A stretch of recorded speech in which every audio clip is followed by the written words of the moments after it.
Weather Update. Ginkumpirma sang Philippine Atmospheric, Geophysical and Astronomical Services Administration kulong pag-asa nga nahimo ng tropical depression kag nakasulod na sa Philippine Area of Responsibility kon PAR ang low pressure area nga ilang ginamonitor. Ginhingadlan ini nga Bagyo Esther. Gina-forecast nga magdadala ini sang pag-ulan sa Batanes subong adlaw. Sa latest data halin sa Weather Bureau, ulhi nga nakita ng sentro sang bagyo sa 220 kilometers northwest sang Itbayat, Batanes.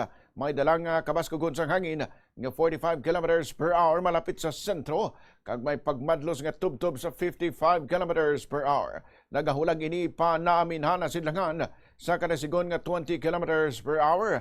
Kahapon ginanunsyo sang Weather Bureau nga opisyal na nga nagsugod ang tig-ululan o kon rainy season diri sa Pilipinas. 5 ka adlaw matapos nila ginpahayag ang pagsugod sa southwest monsoon o kon habagat. Suno sa ahensya ang habagat nagdala sang panalag sa tubtub masaming nga pag-ulan sa nagligad nga 5 ka adlaw. Kagamo ang nangin senyales sang pagsugod sang tig-ululan sa western section sang Luzon kag sang Visayas.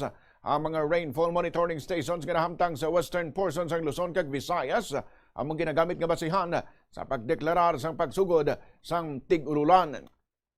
Kinahanglan nga hindi magnubo sa 7 sa 13 ka monitoring stations o kung sobra sa 50% o kung porsyento sini ang makarecord sa kabugusan nga hindi magnubo sa 25 mm nga ulan sa sulod sa 5 ka adlaw kag mayara sa hindi magnubo sa 1 ka milimetro nga ulan sa 3 ka sunod-sunod nga adlaw. Kinaandan nga nagasugod ang tigululan sa second half sang Mayo kon sa first half sang Hunyo kag nagapadayon tubtob Oktubre o kon Nobyembre. Nagpaandaman ang pag-asa sa publiko nga ang nagahilapit nga El Nino nga posible magsugod sa Hunyo, tubtob Hulyo, tubtob Agosto 2026 ang mahimo magdala sa mas madamo nga ulan halin sa habagat. Posible ini bangod ang El Nino nagaapekto sa normal nga pattern sang hangin.